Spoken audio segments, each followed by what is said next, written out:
ಈಗ 10ನೇಯದಾಗಿ ಮಕರ ರಾಶಿ. ಈ ಶನಿ ಗೋಚಾರ ಫಲಗಳನ್ನು ಯಾರ್ಯಾರು ನೋಡ್ತಾರೆ, ಯಾರ್ಯಾರು ಹೆಚ್ಚಾಗಿ ನೋಡ್ತಾರೆ ಎಂಬುದನ್ನು ನೀವು ವ್ಯೂಸಲ್ಲಿ ಹೋಗಿ ನೋಡಿದರೆ ಹೆಚ್ಚು ಕಡಿಮೆ ಮಕರ ರಾಶಿಯವರು, ಕುಂಭ ರಾಶಿಯವರು, ಮೀನ ರಾಶಿಯವರೇ ಹೆಚ್ಚಾಗಿ ನೋಡುತ್ತಾರೆ.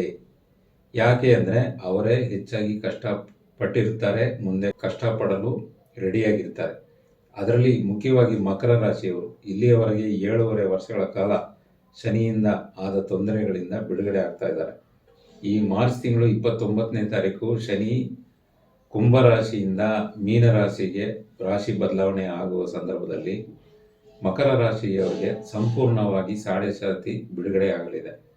ಇಲ್ಲಿವರೆಗೆ ಹಲವಾರು ತೊಂದರೆಗಳು ಇವರ ರಾಶಿಗೆ ಶನಿ ಸಂಚಾರ ಮಾಡಿದ ಕಾಲಗಳಲ್ಲೇ ಲಾಕ್ಡೌನ್ ಕೂಡ ಆಗಿತ್ತು, ಕೊರೋನಾ ಪೀರಿಯಡ್ ಆಗಿತ್ತು. ಕೊರೋನಾದಿಂದ ಇವರು ಕೆಲಸ ಕಾರ್ಯಗಳನ್ನು ಕಳೆದುಕೊಂಡು ಅಥವಾ ಎಜುಕೇಷನಲ್ಲಿ ತಡೆ ಉಂಟಾಗಿ ಅಥವಾ ಎಕ್ಸಾಮ್ ಬರೆಯೋಕ್ಕಾಗದೆ, ಓದೋಕ್ಕಾಗದೆ ಜೀವನದಲ್ಲಿ ತುಂಬ ಕಷ್ಟಪಟ್ಟು ನೊಂದು ಚಿಂತೆಗೆ ಈಡಾಗಿರ್ತಾರೆ.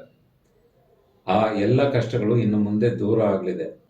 ನಿಮ್ಮ ರಾಶಿಗೆ 3ನೇ ಮನೆಗೆ ಶನಿ ಬರಲಿದೆ. ಸೊ 3ನೇ ಸ್ಥಾನ ಬಹಳ ಶ್ರೇಷ್ಠವಾದ ಸ್ಥಾನ. ಇಲ್ಲಿವರೆಗೆ ಕೊಟ್ಟ ಕಷ್ಟಗಳಿಂದ ಶನಿ ಪಾರು ಮಾಡ್ತಾನೆ.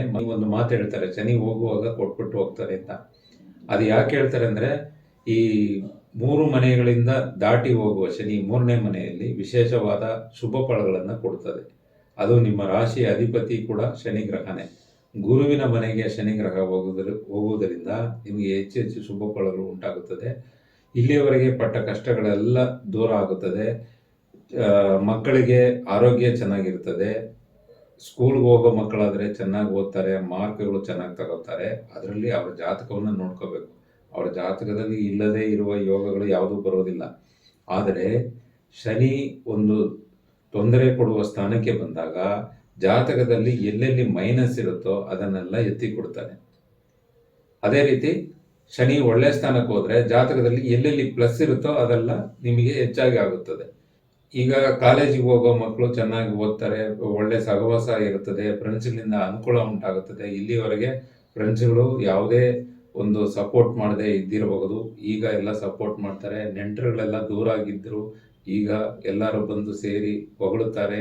ಮದುವೆಗೆ ನೋಡ್ತಾ ಇದ್ರೆ ಮದುವೆ ಸೆಟ್ ಆಗುತ್ತದೆ. ಮದುವೆ ಆಗಿ ಗಂಡ ಹೆಂಡತಿ ಸಮಸ್ಯೆ ಆಗಿದ್ದರೆ ಅದೆಲ್ಲ ಬಗೆಹರಿತದೆ. ಡೈವರ್ಸ್ವರೆಗೂ ಹೋಗಿದ್ದ ವಿಚಾರಗಳು ಕೂಡ ಈಗ ಎಲ್ಲ ಕ್ಯಾನ್ಸಲ್ ಆಗಿ ಇನ್ನು ಮುಂದೆ ಸೇರಿ ಬಾಳೋಣ ಎಂಬ ಸ್ಥಿತಿಗೆ ಬರ್ತಾರೆ. ಅದೇ ರೀತಿ ಮನೆ ಕಟ್ಟುವ ಯೋಗ, ವಾಹನ ಖರೀದಿಸುವ ಯೋಗ, ಈ ರೀತಿ ಎಲ್ಲ ಯೋಗಗಳು ಉಂಟಾಗುತ್ತದೆ. ಹೆಸರು, ಕೀರ್ತಿ, ಗೌರವ ಎಲ್ಲ ಚೆನ್ನಾಗಿರ್ತದೆ. ಸೊ ಇದು ಬಹಳ ಅನುಕೂಲವಾದ ಸ್ಥಾನವಾಗಿದೆ. ವ್ಯಾಪಾರದಲ್ಲಿ ನಷ್ಟ ಆಗಿದ್ರು ಕೂಡ ಇನ್ನು ಮುಂದೆ ವ್ಯಾಪಾರಗಳು ಎಲ್ಲ ಚೆನ್ನಾಗಿ ನಡೀತದೆ. ಈಗ ಆಲ್ರೆಡಿ ವ್ಯಾಪಾರ ಮಾಡಿ ನಷ್ಟ ಆಗಿ ಕ್ಲೋಸ್ ಮಾಡಿದ್ರು ಕೂಡ ಇನ್ನು ಮುಂದೆ ನೀವು ಹೊಸದಾಗಿ ವ್ಯಾಪಾರವನ್ನು ಮಾಡಲು ಪ್ರಾರಂಭಿಸಬಹುದು. ಸರಿಯಾಗಿ ಆಲೋಚನೆ ಮಾಡಿ, ಪ್ಲಾನ್ ಮಾಡಿ. ಮಾನಸಿಕವಾಗಿ ನೀವು ಕುಗ್ಗಿದ್ರು, ದುಡ್ಡನ್ನು ಕಳೆದುಕೊಂಡಿದ್ರು, ಇನ್ನು ಮುಂದೆ ಪ್ಲಾನ್ ಮಾಡಿ ಮಾಡಿದ್ರೆ ಎಲ್ಲವೂ ಸಕ್ಸಸ್ ಆಗಿ ಉಂಟಾಗುತ್ತದೆ. ಜೊತೆಗೆ ದೈವ ಆರಾಧನೆ, ದೈವ ನಂಬಿಕೆಯನ್ನು ಇಟ್ಕೊಂಡು ಮುಂದುವರಿಯಿರಿ. ಇನ್ನು ಮುಂದೆ ನಿಮಗೆ ಯೋಗವಾದ ಕಾಲವಾಗಿದೆ.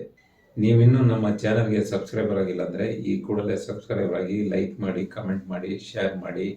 ಮತ್ತು ನಮ್ಮ ಪುಸ್ತಕಗಳು 4 ಪುಸ್ತಕಗಳು ಇದೆ. ನೀವು ಜ್ಯೋತಿಷ್ಯರೇ ಭಾಗ 1, ಭಾಗ 2 ಮತ್ತು ನ್ಯೂಮರಾಲಜಿ ಬುಕ್ ಒಂದಿದೆ, ನೀವು ಸಂಖ್ಯಾಶಾಸ್ತ್ರಜ್ಞರೇ ಅಂತ. ಈಗ ಹೊಸದಾಗಿ ಕವಡೆಗಳು ಮಾತನಾಡುತ್ತವೆ ಎಂಬ ಪುಸ್ತಕವು ಕೂಡ ಇದೆ. ಇದಲ್ಲದೆ ಜ್ಯೋತಿಷ್ಯ ಶಾಸ್ತ್ರದ ಬೇಸಿಕ್ಕು, ಹೈಯರು, ಅಡ್ವಾನ್ಸು, ನಕ್ಷತ್ರ ಮತ್ತು ಪರಿಹಾರ ಕ್ಲಾಸ್ ಇದೆ. ದೇವಿ ಉಪಾಸನೆ, ಯಂತ್ರ ಮಂತ್ರ, ಇದು ನೇರ ಕಾರ್ಯಾಗಾರಗಳು. ಬುಕ್ ಮಾಡಿಕೊಂಡ್ರೆ ನಿಮಗೆ ಅನುಕೂಲವಾದ ಸಮಯದಲ್ಲಿ ಮಾಡಿಕೊಡಲಾಗುತ್ತದೆ. ಎಲ್ಲರಿಗೂ ಭಗವತಿ ಅನುಗ್ರಹಿಸಲಿ. ನಮಸ್ಕಾರ.